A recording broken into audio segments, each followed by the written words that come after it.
Assalamualaikum warahmatullahi wabarakatuh. Apa kabar semuanya? Sehat? Alhamdulillah, senang mendengarnya. Saudara, pada kesempatan ini kita kembali untuk mempelajari mata kuliah Bahasa Indonesia. Anda sudah siap untuk mengikuti perkuliahan hari ini? Siap? Baik. Saudara, pokok bahasan yang akan kita bahas pada kesempatan ini adalah tentang bahasa Indonesia laras ilmiah. Saya sangat berharap setelah Anda mengikuti perkuliahan pada hari ini, Anda mampu untuk memahami tentang bahasa Indonesia laras ilmiah. Dan Anda mampu untuk menyusun kalimat-kalimat yang menggunakan bahasa Indonesia laras ilmiah. Tentu saja Anda akan lebih menguasai tentang kaidah bahasa Indonesia. Karena bahasa Indonesia laras ilmiah ini, saudara, lebih ditekankan kepada bagaimana Anda mampu menggunakan bahasa Indonesia sesuai dengan kaedahnya, yaitu bahasa Indonesia yang baik dan benar. Nah, oleh sebab itu, saudara, saya sangat berharap Anda bisa fokus untuk belajar bersama. Saya akan mendampingi Anda ya selama perkuliahan ini ya. Baik, saudara, saya akan menayangkan pada Anda slide yang akan kita bahas, yaitu bahasa Indonesia laras ilmiah ya. Nah, coba kita lihat tentang pokok bahasan yang akan kita bahas pada hari ini. Saya akan mencari pokok bahasannya dulu ya. Nah, ini dia bahasa Indonesia laras ilmiah. Iya, baik. Saudara, sebetulnya apa yang dimaksud dengan bahasa Indonesia laras ilmiah? Ada yang sudah memahaminya? Ada yang sudah tahu? Silakan, ayo, ada? Baik. Saudara, tentu saja Anda harus memahami dulu pengertian dari bahasa Indonesia laras ilmiah ini ya.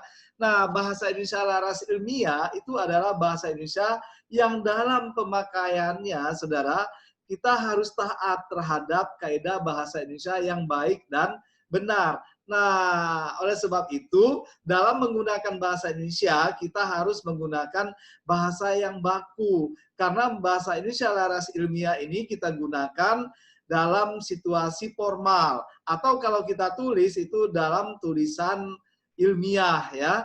Nah, oleh sebab itu, saudara, karena yang terbayang oleh kita laras ilmiah itu berarti bahasanya harus ilmiah betul, berarti harus baku, harus formal gitu ya. Nah, oleh sebab itu Anda harus mampu untuk menguasai tentang pengertian bahasa Indonesia laras ilmiah ini. Anda paham apa yang maksud dengan bahasa Indonesia laras ilmiah? Paham sekarang ya? Baik, kita lanjutkan kalau demikian. Saudara, ada ciri-ciri pemakaian bahasa Indonesia laras ilmiah yang harus Anda kuasai juga. Nah, ciri-ciri pemakaian bahasa Indonesia laras ilmiah ini, saudara, yang pertama itu adalah pemakaian awalan me dan ber secara eksplisit dan konsisten. Nah, ini berarti Anda itu betul-betul menggunakan awalan me dan ber itu betul-betul nyata begitu. Tidak disamarkan atau tidak diimplisitkan, harus eksplisit, harus terlihat jelas begitu ya, dan konsisten. Nah, contohnya Via sedang membaca buku anatomi. Nah, berarti saudara di sana ada subjeknya, ada predikatnya ya, ada objeknya. Yang menjadi subjeknya itu adalah Via, kemudian membaca itu sebagai predikatnya ya, buku anatomi sebagai objek, sedang itu ya merupakan ya kata bantu ya. Jadi kata bantu, kata kerja dari membaca itu yaitu kita sedang membaca begitu. Oleh sebab itu, saudara, pemakaian awalan me itu tampak sekali pada kata membaca. Nah, kata dasarnya adalah baca ya. Nah, begitu juga dengan Faiz sedang bermain gitar di kamar. Nah, di sana ada kata bermain. Nah, awalannya awalan kata dasarnya main menjadi bermain.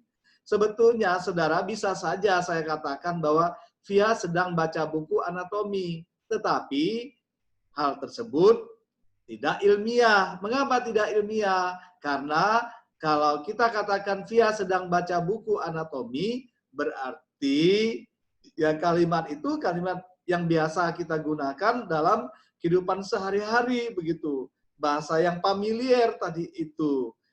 Nah, tapi kalau kita tambah dengan awalan menjadi membaca, maka Via sedang membaca buku anatomi, kalimat tersebut menjadi kalimat yang ilmiah. Kalimat yang ilmiah ini berarti kalimat yang betul-betul berdasarkan kaidah bahasa Indonesia yang baik dan benar. Jadi saudara, kalimatnya pun kalimat efektif ini ya, karena dia ya tentu saja mengandung subjek dan predikat minimal. Nah, kemudian Faiz sedang bermain gitar di kamar, ya sama hanya saya sampaikan dengan Via sedang membaca buku anatomi, bisa jadi saya sampaikan bahwa Faiz sedang main gitar di kamar, tetapi tidak ilmiah kalimat tersebut. Kalau kita ingin membuat kalimatnya menjadi ilmiah, berarti kita harus memberikan awalan pada kata main menjadi bermain. Jadi bermain itu kata dasarnya main. Oleh sebab itu, Faiz sedang bermain gitar di kamar itu merupakan contoh karya ini ya, maaf, contoh bahasa Indonesia laras ilmiah. Nah, saudara, kita lanjutkan ya. Nah, coba Anda perhatikan dan analisiskan contoh berikut. Pak Dirman menerima surat dari anaknya yang belajar di luar negeri dengan Pak Dirman terima surat dari anaknya yang belajar di luar negeri. Nah, mana? Ayo coba mana yang menggunakan bahasa Indonesia laras ilmiah? Iya, baik. Saudara, yang menggunakan bahasa Indonesia laras ilmiah adalah kalimat yang pertama, yaitu Pak Dirman menerima surat dari anaknya yang belajar di luar negeri. Nah, sedangkan kalimat yang kedua, Pak Dirman terima surat dari anaknya yang belajar di luar negeri, sebetulnya ini bahasa Indonesia yang baik, bisa dipahami. Namun, kalau yang kalimat pertamanya ini adalah menggunakan bahasa Indonesia yang baik dan benar, yaitu bahasa Indonesia laras ilmiah. Ada awalan di sana ya, pada kata dasar terima, menjadi menerima. Nah, sedangkan kalimat kedua tidak ada awalan me-nya, sehingga kalimat tersebut tidak bisa dikatakan ya bahasa Indonesia yang menggunakan laras ilmiah. Nah, jadi ini bahasa Indonesia yang biasa, yang bisa kita gunakan sehari-hari ya, yang terima surat dari anaknya. Ya, kita lanjutkan. Saudara, yang kedua, ciri-ciri pemakaian bahasa Indonesia laras ilmiah ini adalah pemakaian urutan dan pola kalimat yang tepat.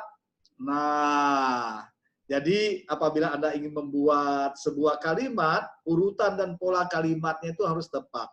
Jadi yang namanya pola kalimat itu kan ada subjek, predikat, objek, keterangan. Subjek, predikat, objek. Subjek, predikat, keterangan. Minimal subjek dan predikat. Nah, kita ambil contoh ya. Ya, Anita telah mengerjakan tugas PR itu.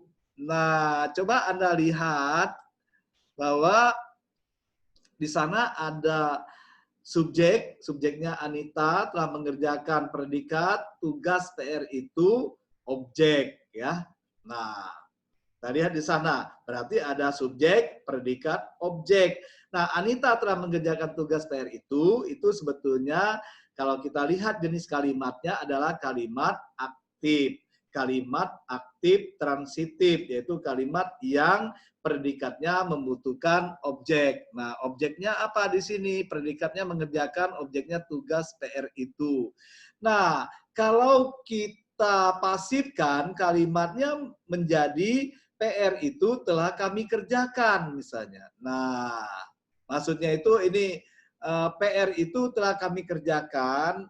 Ya kalau kalimat yang ini berarti kan tugas PR itu telah dikerjakan oleh Anita. Nah, tapi ini contoh yang lain ya.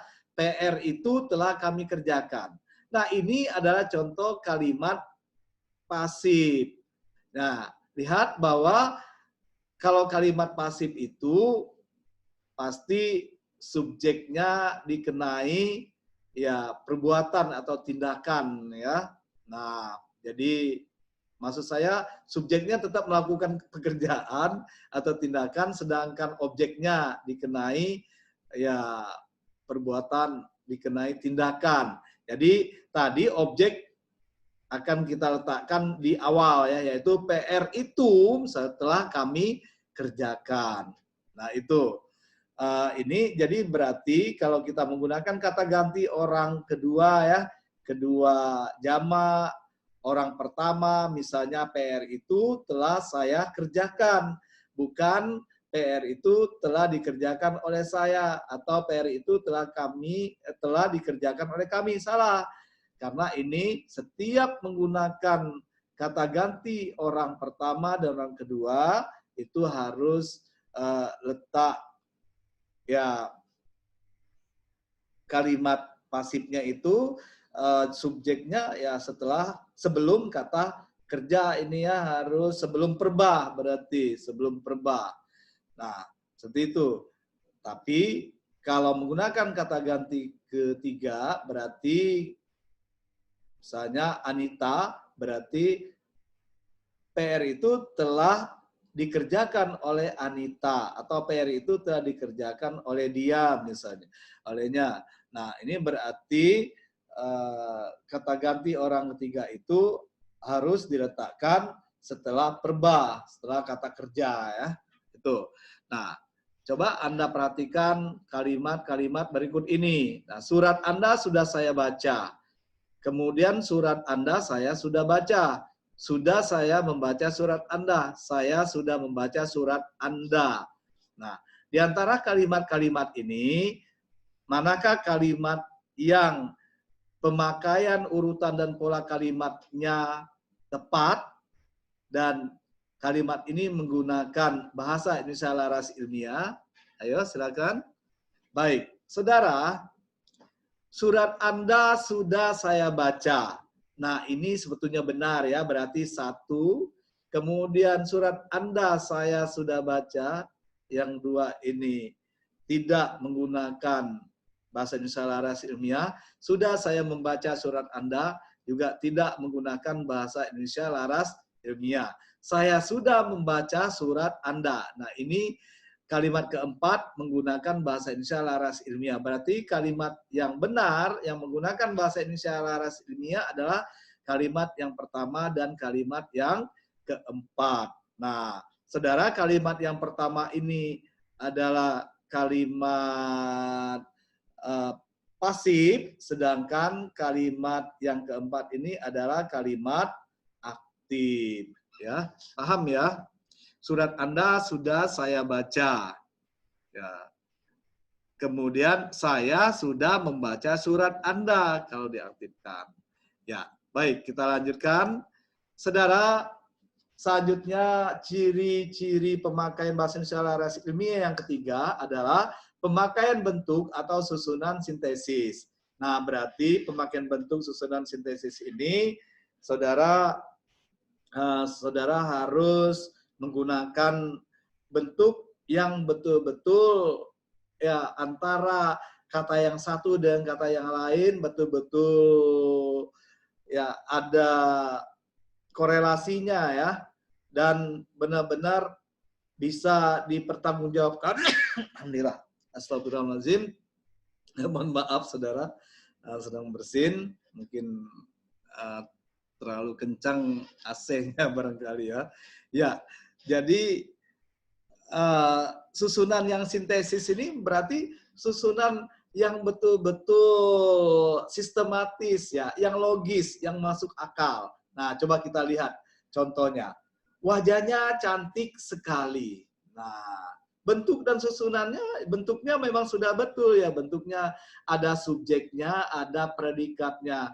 Jadi sistematis disusun ya, tidak berantakan, jadi logis dia.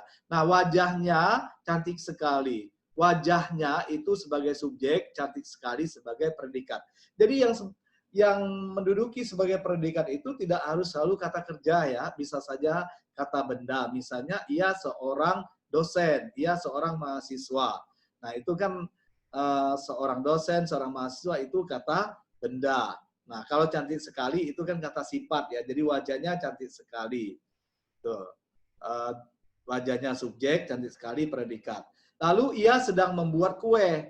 Nah, ia di sana sebagai subjek sedang membuat itu predikat ya, kue itu objek. Nah, jadi dari segi bentuk sudah bagus ya, termasuk susunannya juga sudah bagus karena betul-betul sistematis dan masuk akal. Nah, oleh sebab itu saudara, Anda bisa saja nanti untuk melihat contoh-contoh ini apakah masuk ke dalam bentuk sintesis atau bukan kalimat-kalimat yang ada di bawah ini. Silakan saja nanti Anda pelajari ya. Yang jelas contohnya seperti ini. Ya, baik. Selanjutnya, saudara, ciri-ciri bahasa Indonesia laras ilmiah yang keempat itu adalah penggunaan fungsi gramatikal. Ini penggunaan fungsi gramatikal, yaitu subjek, predikat, objek, dan keterangan secara eksplisit dan konsisten. Nah, jadi apabila kita membuat kalimat, kita harus memperhatikan penggunaan fungsi gramatikalnya itu ya, yaitu subjek, predikat, objek, keterangan, namun harus kita gunakan secara eksplisit dan konsisten.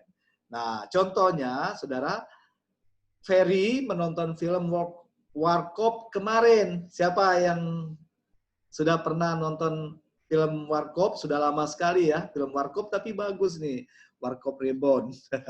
Ya, jadi Ferry itu, saudara, apabila kita lihat fungsi gramatikalnya sebagai subjek, menonton itu sebagai predikat fungsi gramatikalnya ya.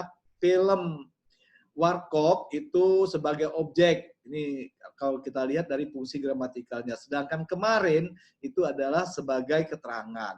Berarti ini penggunaan fungsi gramatikalnya betul-betul secara eksplisit dan konsisten ya. Konsisten itu maksudnya itu jangan melenceng sana, melenceng sini. Maksudnya itu betul-betul harus kalau kita menggunakan ya kata kerja, ya ini harus menggunakan ya misalnya itu imbuhan, misalnya nonton jadi menonton misalnya ya. Kan bahasa Indonesia yang baik dan benar itu bahasa Indonesia yang sesuai dengan kaidahnya ya. Misalnya kata dasar menonton itu tonton. Nah, supaya tidak terkesan bahwa kalimat yang kita sampaikan itu ada kalimat yang tidak baku ataupun kalimat yang hanya bisa dipahami oleh ya sekelompok orang-orang tertentu saja, berarti kita harus ya membuat kalimat itu menjadi kalimat yang baku ataupun kalimat yang menggunakan bahasa Indonesia laras ilmiah. Contohnya Ferry menonton film Warkop kemarin. Nah, coba Anda perhatikan dan analisis kalimat berikut. Tentu saja kalimat-kalimat di bawah ini ya Anda bisa memahaminya bahwa kalimat ini menggunakan fungsi gramatikal secara eksplisit dan konsisten apa tidak. Silakan saja. Nih, atau saya beri contoh ini saja ya, kita bahas bersama. Pak Arman membaca Kompas setiap hari. Ayo, kalau kalimat ini Anda lihat, ini apakah menggunakan bahasa Indonesia laras ilmiah? Iya, baik. Jadi kalimat ini sebetulnya menggunakan bahasa Indonesia laras ilmiah. Nah, Pak Arman ini sebagai subjek, ya fungsi gramatikalnya, membaca itu sebagai predikat, kompas itu sebagai objek, setiap hari sebagai keterangan. Nah, bagaimana dengan kalimat yang kedua? Dalam tajuk rencana itu membahas kompensasi kenaikan harga BBM. Apakah kalimat yang kedua ini termasuk bahasa Indonesia laras ilmiah? Ayo. Iya, baik. Saudara, kalimat yang kedua ini tidak termasuk atau bukan termasuk bahasa Indonesia laras ilmiah. Mengapa? Karena kalimat ini tidak memiliki subjek. Mana subjeknya? Tidak jelas. Tidak ada subjek di sini. Dalam tajuk rencana itu keterangan membahas itu predikat, kompensasi kenaikan harga BBM itu objek. Nah, berarti kalau Anda mau membuat kalimat ini menjadi bahasa Indonesia laras ilmiah atau menjadi bahasa Indonesia yang menggunakan kaidah bahasa Indonesia yang baik dan benar, maka kata dalam ini dibuang ya. Buang saja kata dalamnya, sehingga kalimatnya menjadi tajuk rencana itu membahas kompensasi kenaikan harga BBM. Berarti tajuk rencana itu sebagai subjek, membahas sebagai predikat, kompensasi kenaikan harga BBM sebagai objeknya. Atau kalau Anda tidak mau membuang kata dalamnya, silakan saja Anda tambah subjeknya. Misalnya, dalam tajuk rencana itu, ya, pemerintah membahas kompensasi kenaikan harga BBM. Berarti subjeknya pemerintah. Boleh seperti itu. Baik, kita lanjutkan. Saudara, terakhir adalah pemakaian konjungsi ya, seperti bahwa, karena, tetapi, maka, sehingga, melainkan, dan ya serta, sedangkan, ketika, jika, kalau, apabila, dan sebagainya, tentu saja secara eksplisit dan konsisten. Jadi, ciri-ciri bahasa Indonesia laras ilmiah yang kelima adalah pemakaian konjungsi secara eksplisit dan konsisten. Coba kita perhatikan contoh berikut ya. Winda membawa payung karena takut kehujanan. Nah, kalimat ini ada kalimat yang menggunakan konjungsi. Mana konjungsinya? Iya, baik, ini konjungsinya, yaitu kata karena. Jadi kan konjungsi itu kan ada bahwa, karena, tetapi, maka, dan lain sebagainya. Nah, pada kalimat Winda membawa payung karena takut kehujanan, berarti konjungsinya adalah kata karena. Nah, di sini ya. Nah, ini berarti menggunakan bahasa Indonesia laras ilmiah. Kalimat ini sebetulnya bisa dibagi menjadi dua kalimat. Kalimat yang pertama adalah Winda membawa payung. Kalimat yang kedua, Winda takut kehujanan. Nah, konjungsi karena inilah menghubungkan dua kalimat itu menjadi sebuah kalimat. Yaitu Winda membawa payung karena takut kehujanan. Nah, ini silakan saja Anda perhatikan ya kalimat-kalimat di bawah ini. Silakan saja Anda renungkan, kemudian Anda ya analisis kalimat-kalimatnya, apakah menggunakan bahasa Indonesia laras ilmiah atau tidak. Nah, yang jelas saya beri satu contoh ya. Kalau kalimat pertama tentu saja menggunakan bahasa Indonesia laras ilmiah, yaitu ada konjungsi bahwa di sini ya. Nah, sedangkan kalimat yang kedua tidak menggunakan bahasa Indonesia laras ilmiah, tidak menggunakan konjungsi di sini. Sehingga kalimatnya bisa saja rancu atau ambigu ya. Orang tidak jelas makna dari kalimat ini. Apakah anak yang tidak lulus SPMB itu adalah anak Pak Firman? Nah, tapi kalau kita sampaikan dengan menggunakan konjungsi bahwa, tentu saja anak yang lulus itu, yang tidak lulus SPMB itu adalah anak Pak Firman. Misalnya Pak Firman belum yakin bahwa anaknya tidak lulus SPMB. Baik saudara, saya kira untuk pembahasan kitab pada hari ini tentang bahasa Indonesia laras ilmiah, saya kira cukup ya. Saya yakin Anda pasti memahaminya. Dan kalau memang Anda sulit untuk memahaminya, silakan saja Anda baca buku bahasa Indonesia yang berhubungan dengan bahasa Indonesia laras ilmiah. Silakan baca buku ataupun di internet, silakan saja ya untuk menambah referensi Anda. Dan tentu saja saya sangat berharap Anda mencoba untuk menganalisis kalimat-kalimat dan juga membuat kalimat-kalimat yang berhubungan dengan ya kalimat yang menggunakan bahasa Indonesia laras ilmiah. Saudara, saya kira Anda perlu membuat sebuah rangkuman apa yang sudah saya sampaikan tadi ya. Ya, silakan saja nanti rangkumannya langsung Anda buat juga contoh dari setiap ciri-ciri bahasa Indonesia laras ilmiah itu dengan menggunakan contoh Anda sendiri ya, tidak perlu lagi mengambil contoh yang saya sampaikan tadi. Anda bisa membuat sendiri contohnya. Meskipun Anda merangkum tentang ya konsep-konsepnya ya tentang bahasa Indonesia laras ilmiah. Baik, saudara, saya kira nanti hasil rangkuman Anda bisa Anda sampaikan ke email saya yaitu dalman.bangka@gmail.com. Ya, silakan sekali lagi Anda buat tugas tersebut ya, dan Anda juga harus belajar pada buku-buku ataupun pada internet, silakan saja untuk menambah wawasan Anda. Saya kira demikian saudara, terima kasih atas perhatian Anda. Sampai jumpa perkuliahan selanjutnya. Saya Eri, wassalamualaikum warahmatullahi wabarakatuh.